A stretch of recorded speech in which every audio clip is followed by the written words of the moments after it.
Está no ar o STJ no seu dia, um programa do Superior Tribunal de Justiça. Apresentação, Tiago Gomide.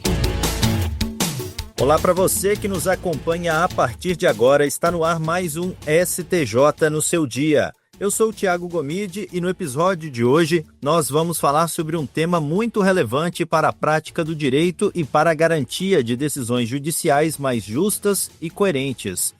A técnica de julgamento ampliado prevista no artigo 942 do Código de Processo Civil. Você sabia que em determinadas situações, quando há divergência entre desembargadores em uma apelação, o colegiado responsável pelo julgamento precisa ser ampliado? Pois é, e essa regra foi aplicada em uma decisão unânime da terceira turma do STJ, que declarou a nulidade de um acórdão por não observar essa técnica, mesmo diante de uma divergência limitada ao valor de indenização por danos morais. Mas afinal, o que isso significa? Quando essa técnica deve ser utilizada? E por que a divergência no valor da indenização afeta o mérito da causa? Para responder essa e outras perguntas, eu converso agora com o juiz de direito do Tribunal de Justiça do Distrito Federal e Territórios, Ricardo Rocha Leite. Seja muito bem-vindo ao STJ no seu dia. Olá, Tiago. Muito obrigado pelo convite.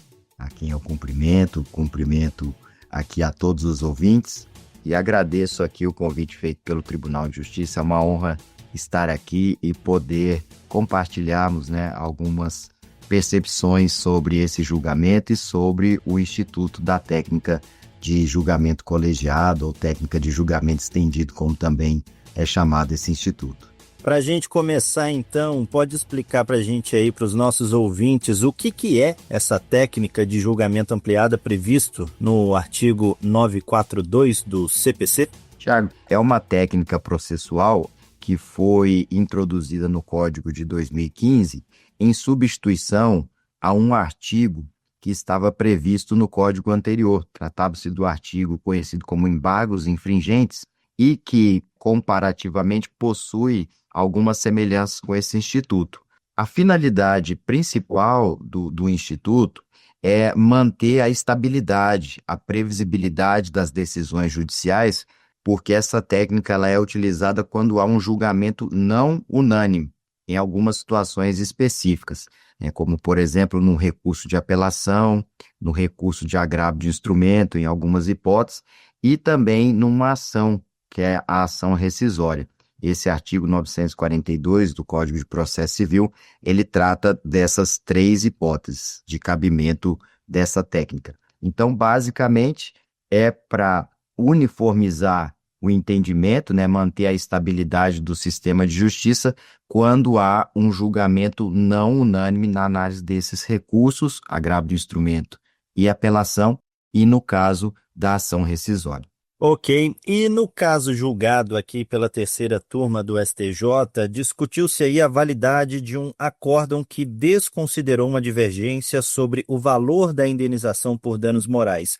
Por que essa divergência é considerada relevante do ponto de vista processual? No caso específico, em análise, decorreu de um julgamento de uma apelação oriunda de um Tribunal de Justiça, o Tribunal de Justiça Estadual, no caso o Tribunal de Justiça do Estado do Maranhão, e ao julgar a apelação, no caso é formado um quórum colegiado de 3 desembargadores ou 3 desembargadoras para fazer o julgamento colegiado do recurso. No caso, houve uma divergência em relação ao valor da indenização. Inicialmente foi fixado um valor de R$15 mil e ao julgar o recurso de apelação, houve uma divergência entre os 3 julgadores. No caso, um julgador divergiu acerca do valor da indenização.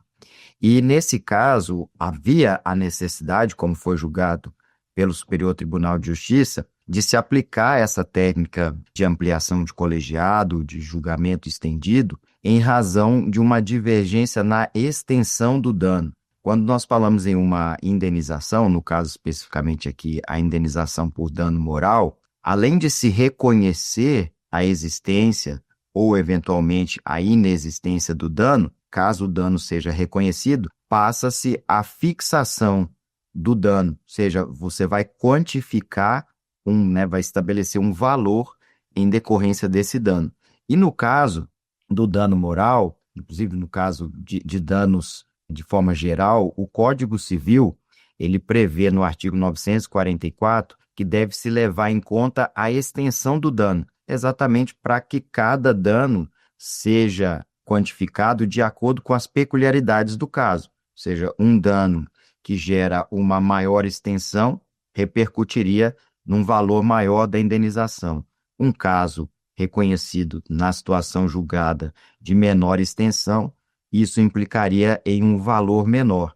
E a divergência que foi no caso decorreu especificamente do valor, ou seja, da extensão do dano. Se o dano que foi reconhecido por todos os julgadores, se ele foi maior ou menor a justificar o valor da indenização que foi estabelecido pela primeira instância. Qual que é a diferença na prática aí entre uma divergência que justifica a ampliação do colegiado e outra que não justifica?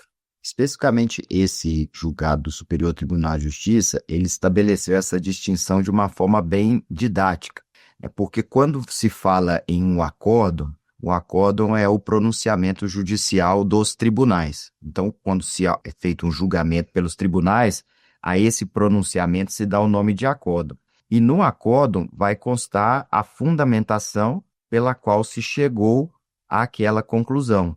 E o que o acórdão do Superior Tribunal de Justiça destaca é que na fundamentação, a fundamentação que justifica a divergência é aquela fundamentação que pode implicar na alteração do resultado final. Ou seja, pode haver uma divergência na fundamentação entre os julgadores, só que essa fundamentação pode não implicar numa divergência no resultado final. Então, para que seja aplicada essa técnica, a divergência na fundamentação, que vai gerar, né, esse julgamento não unânime, tem que implicar ou tem que gerar uma possibilidade de modificação do resultado final.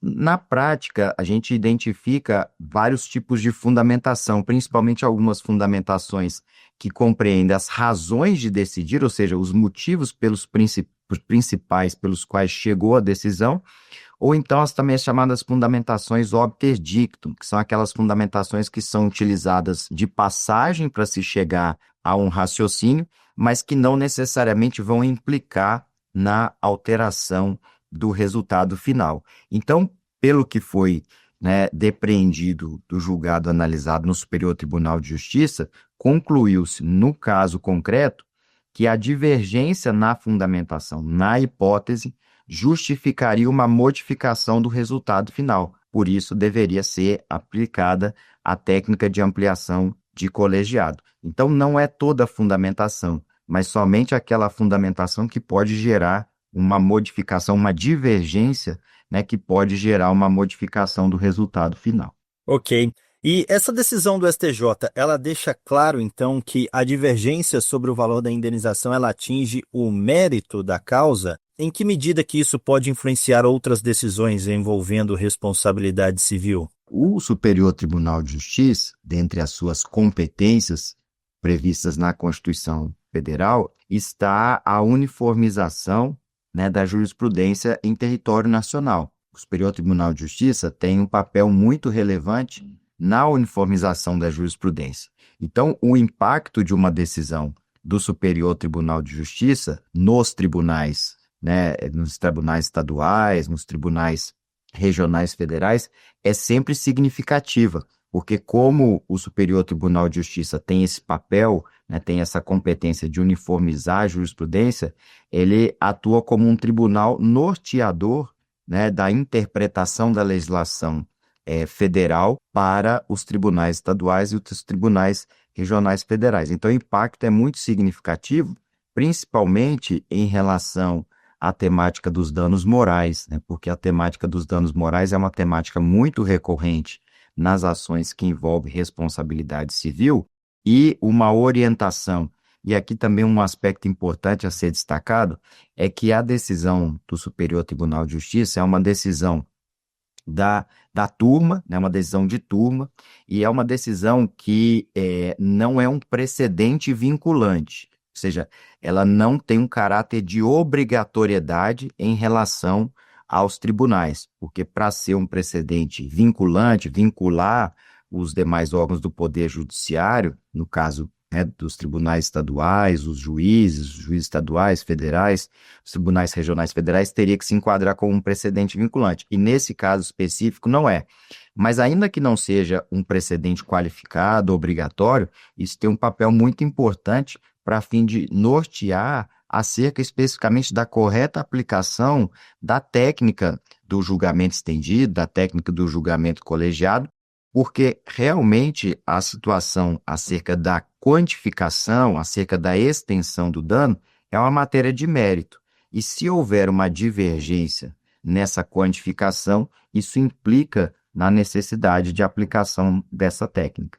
Ok. E que riscos que existem aí quando o colegiado ampliado não é convocado em situações que exigiriam essa formação? No caso específico, né, o Superior Tribunal de Justiça, nesse julgado, sinalizou que o risco e a consequência advinda dessa inobservância é a nulidade do acordo. É porque houve um erro que a gente costuma chamar de erro in procedendo, um erro no procedimento, ou seja, deveria ser observado o procedimento da técnica de ampliação de colegiado, da técnica de julgamento estendido, mas não foi. Então, esse erro no procedimento enseja um vício naquele acordo e a consequência disso é a nulidade do acordo. Então, no caso julgado, reconheceu-se que aquele acordo, não o acórdão do Tribunal de Justiça Estadual, ao não observar a técnica de ampliação de colegiado, incorreu em um vício e isso ocasionou a sua nulidade, ou seja, é uma sanção que acabou sendo imposta em razão da inobservância dessa técnica. A gente pode dizer, então, que essa técnica ela contribui para a segurança jurídica, especialmente em temas aí sensíveis como os danos morais? Sim, sem dúvida, né? Como eu havia dito aqui anteriormente, o Código de Processo Civil, ele tem, nessa linha de um sistema de precedentes, né, de precedentes persuasivos, de precedentes vinculantes, um norteamento que é manter o sistema íntegro, o sistema coerente e o sistema estável. Então, quando você tem um julgamento que há uma divergência, a ideia da técnica é exatamente você tentar solucionar aquela divergência para que aquele entendimento seja estabilizado, se mantenha íntegro. Então, sem dúvida, a técnica de ampliação de colegiado, ela contribui para a segurança jurídica, porque uma vez instaurada a divergência, o sistema interpretativo ele pode gerar uma instabilidade. Então, com a ampliação do colegiado, tem a possibilidade de novos debates, surgem novos julgadores, né? Porque se a gente fala, por exemplo, de um contexto de apelação, a apelação ela vai ser julgada por 3 julgadores. E se há um resultado não unânime, 2-1, serão convocados mais 2 julgadores para que possa eventualmente, vamos dizer assim, reverter o resultado do julgamento, né? Então teria uma possibilidade de se estabelecer ali um 3-2 em razão desses novos julgados. E isso gera a possibilidade de nova discussão e com isso propicia uma maior estabilidade, uma maior maturidade na interpretação daquele instituto que está sendo colocado em julgamento. Para a gente finalizar, então, essa nossa conversa, é possível dizer, então, que essa decisão do STJ ela fortalece o papel do artigo 942 do CPC como um instrumento de uniformização e estabilidade da jurisprudência?